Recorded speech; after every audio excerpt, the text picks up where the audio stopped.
Assalamualaikum warahmatullahi wabarakatuh. Di sini di video kesempatan kali ini saya akan menjelaskan insektisida Metindo dan insektisida Prevaton.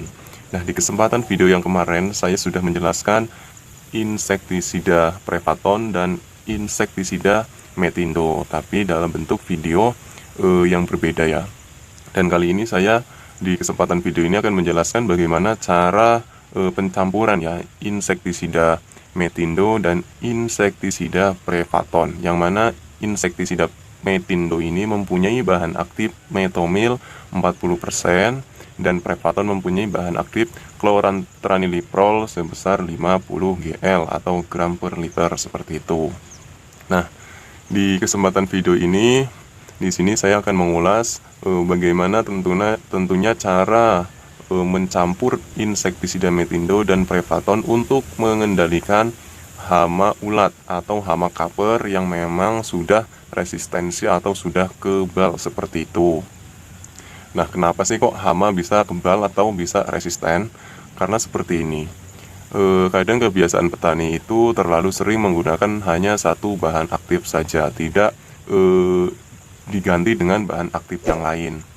Nah, yang saya sarankan apabila kawan-kawan petani atau sedulur petani semua mengaplikasikan insektisida Metindo dan Prevaton dicampur, itu yang saya sarankan ketika si hama ini sudah kebal dan melihat fisiologi tanaman atau pertumbuhan tanaman di fase-fase generatif atau di fase memang tanaman ini sudah tua seperti itu.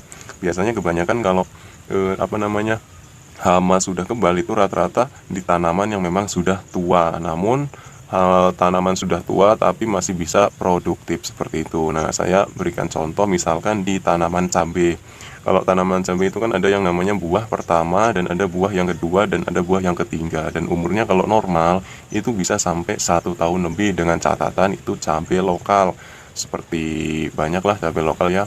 Kalau saya kasih contohnya ada CMK Akar, ada CMK Lotanbar, ada CMK Indrapura Batubara, ada CMK CK Jos, ada CMK CPH Solusi, ada CMK Lolai, yang jelas banyak. Nah, biasanya yang sering saya gunakan insektisida Metindo dan Prevaton ini untuk mengendalikan hama atau ulat, yaitu penggerek buah seperti itu.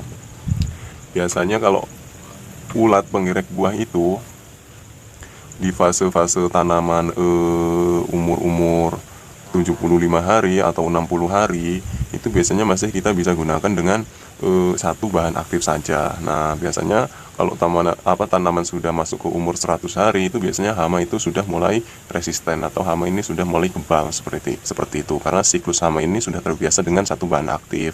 Nah, di sini ditambahkan dua bahan aktif ya. Biasanya saya mencampurnya dalam tangki ukuran 16 liter.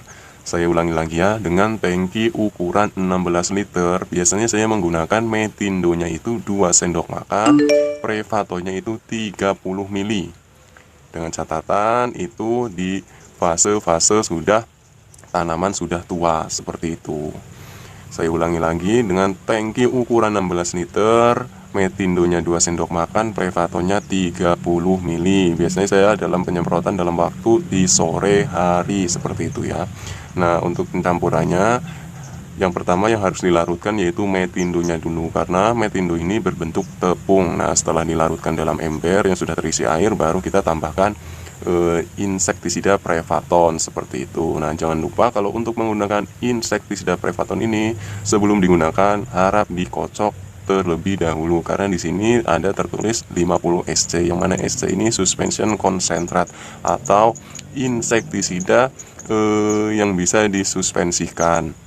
Nah, SC ini rata-rata biasanya itu bahan dasarnya yaitu kimia yang berbentuk cair, namun dia partikelnya itu lebih padat, berbeda dengan EC seperti itu. Maka harus dikocok terlebih dahulu kalau untuk menggunakan insektisida yang serinya yaitu SC ya.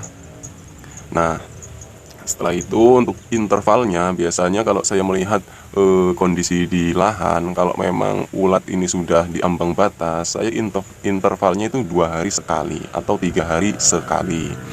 Nah, di sini kita harus bisa melihat kondisi di lapangan. Jangan terlalu kita mengikuti prosedur dari penyuluh atau dari, ya bukannya saya tidak mau menggunakan prosedur, tapi biasanya kita ini sebagai petani lebih tahu apa yang ada di kondisi di lapangan daripada maafnya ngomong orang-orang yang teori saja tidak pernah mempraktekkan seperti itu. Biasanya ada yang ngomong penyemprotan interval 7 hari satu kali atau 8 hari sekali atau 10 hari sekali. Lah, kalau memang hamanya itu udah di ambang batas, artinya dalam satu tanaman ini hama ulat penggerek buah ini bisa mencapai 5 sampai 10, itu biasanya dalam penyemprotan satu kali itu hama itu tidak bisa mati semua, biasanya masih ada yang belum mati. Nah, kalau kita intervalnya 7 hari sekali ya, atau 10 hari sekali, maka yang bisa malah tanaman kita atau buah cabai kita bisa habis dimakan ulat. Nah, kalau bisa memang petani ini harus sering menengok kondisi di lapangan, sering telaten melihat apakah hama ulat ini masih utuh atau sudah mati. Kalau memang masih utuh, besoknya disemprot lagi itu nggak apa-apa, dan itu nggak ada efek sampingnya buat tanaman, karena kita melihat kondisi tanaman ini sudah memang sudah tua gitu kan. Nah, sel jaringan tanaman tersebut juga sudah kuat dengan diberikan insektisida yang memang lebih seperti itu. Tapi dengan catatan kalau berlebihan juga ya tidak boleh, tidak bagus. Nah, untuk kawan-kawan, apabila ada yang kurang jelas dengan video ini, silakan ditanyakan di kolom komentar. Nah, apabila video ini bermanfaat, silakan di like dan di subscribe channelnya, agar video-video yang akan datang kawan-kawan tidak ketinggalan. Sekian, terima kasih.